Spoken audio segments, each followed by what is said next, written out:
قبل ما نبدأ الفيديو ما تنسوش تدعوا ان ربنا ينصر فلسطين ويصبرهم. بعد ما لفينا بورسعيد قررنا اننا نروح محافظة تانية من محافظات قناة السويس. فيديو النهاردة من مدينة الإسماعيلية، هنلف في شوارعها ونشوف أهم معالمها. لو ما كنتش شفت فيديوهات بورسعيد هتلاقيها موجودة عندي أول حاجة في القناة، وما تنسوش تدعمونا باللايك والاشتراك.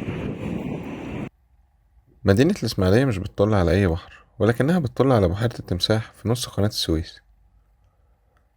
أخدنا القطر من بورسعيد ووصلنا تقريبا في ساعة.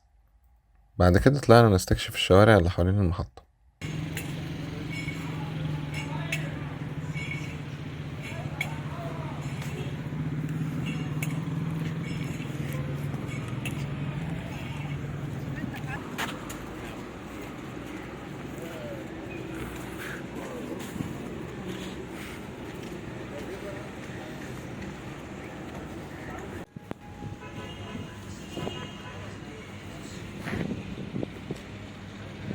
طلعنا بعد كده على شارع محمد علي، وده الشارع الموازي لترعة الإسماعيلية.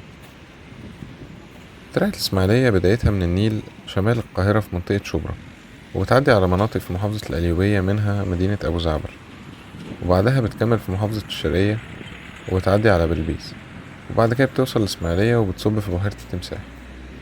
وقبل الإسماعيلية بحاجة بسيطة بيطلع منها تفريعتين، واحدة بتروح على بورسعيد وواحدة بتروح السويس.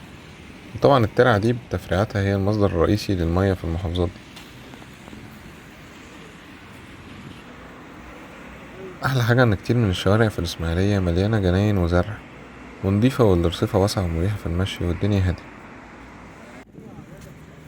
المبنى اللي قدامنا ده المتحف العالمي لهيئة قناة السويس، ولكن هو حاليا بيتم ترميمه وتجهيزه عشان يعرض تاريخ قناة السويس من بداية إنشائها ولحد افتتاح قناة السويس الجديدة من كام سنة. قعدنا بعد كده في الجناين عشان نستريح من الحر شوية، وبعدها نكمل سكتنا لمتحف آثار الإسماعيلية.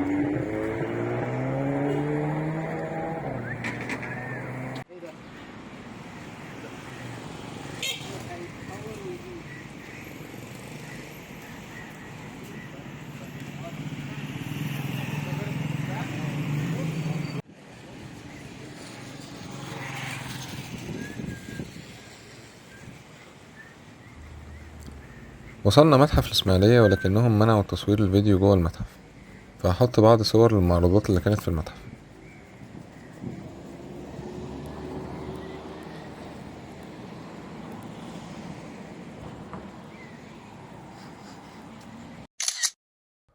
للأسف متحف الإسماعيلية كان أقل من توقعاتي، لأنه صغير ومجرد عارض شوية آثار فرعونية وملوش علاقة بالإسماعيلية نفسها.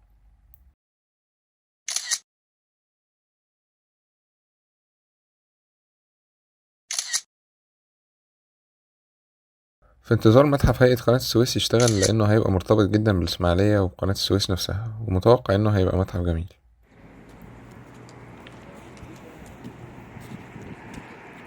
المبنى اللي قدامنا ده من أشهر المباني في الإسماعيلية، وده المبنى الرئيسي لهيئة قناة السويس.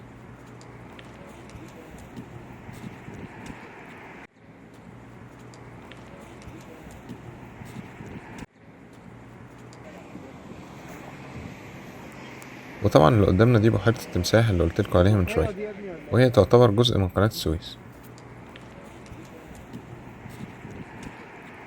احنا حاليا في شارع نمرة 6، واحد من أشهر شوارع الإسماعيلية، وده لأنه مليان جناين والناس بتحب تروح تقعد فيها دايما في الأجازات.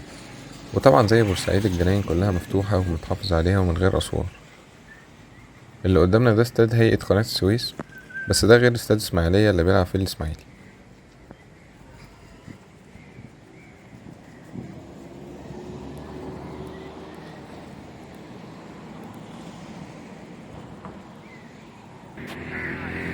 الإسماعيلية والسويس الاتنين مشهورين بإن فيهم غلبان كتير.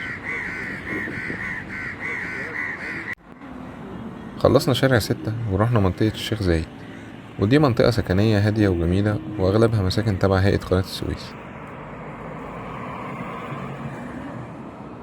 قعدنا نريح شوية وعدينا على مسجد اسمه مسجد الرحمن، ولفت نظرنا الطراز المعماري بتاعه، شكله جميل قوي ومختلف. رحنا بعد كده محطة قطر الشيخ زايد، وهي محطة تانية جوه الإسماعيلية برضه غير محطة الإسماعيلية الأساسية. أخدنا القطر لمحطة الإسماعيلية عشان نكمل لفتنا في البلد. رحنا بعد كده واحد برضه من الشوارع المشهورة اسمه طريق البلاجات، وده أكتر مكان بتبان فيه بحيرة التمساح ومليان شواطئ على البحيرة، وغالبا ده سبب تسميته بالبلاجات. باين برضه قدامنا مبنى هيئة قناة السويس اللي كنا عنده من شوية، والجناين بتاعت شارع نمرة 6، بس احنا دلوقتي الناحية التانية من البحيرة. على طريق البلاجات ده موجود بيت شباب الإسماعيلية، وده لو حد عايز يبات في الإسماعيلية هيكون مناسب جدا، لأن سعره معقول وأرخص من فنادق كتير، ومستواه ما يفرقش قوي عن الفنادق المتوسطة، وكمان في اوض بتطل على بحيرة التمساح على طول. هو يمكن يكون اغلى شوية من بيت شباب بورسعيد، ولكن مستواه اعلى بكتير. هحطلكوا عنوانه ورقمه في الوصف لو حد عايز يحجز فيه.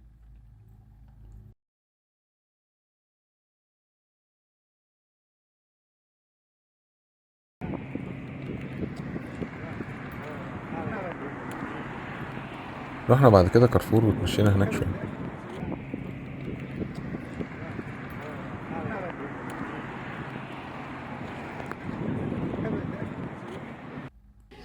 طلعنا بعدها عشان نتغدى، فرحنا منطقة اسمها الممر، ودي جنب محطة القطر على طول، مليانة مطاعم وكافيهات ومحلات، وتعتبر من أكتر المناطق الحيوية في البلد.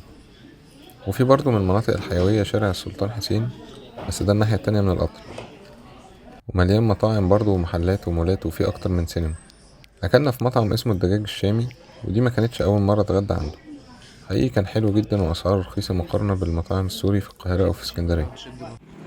خلال ما احنا كنا هناك كان في ماتش الإسماعيلي وبيراميدز، وكان بيتلعب في الإسماعيلية، وكان كل الناس مهتمة وبتتفرج في القهاوي وفي المحلات كأن في ماتش مهم لمصر مثلا. ودي حاجة عجبتني إن الناس هناك عندها انتماء للنادي بتاع بلدهم.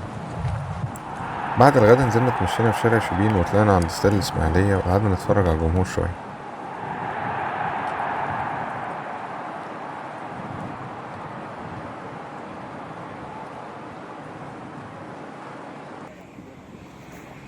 وبعدها طلعنا على الموقف ورجعنا بورسعيد. لو عجبكم الفيديو ما تنسوش تدعمونا باللايك والاشتراك، واشوفكم الفيديو الجاي من مكان جديد ان شاء الله.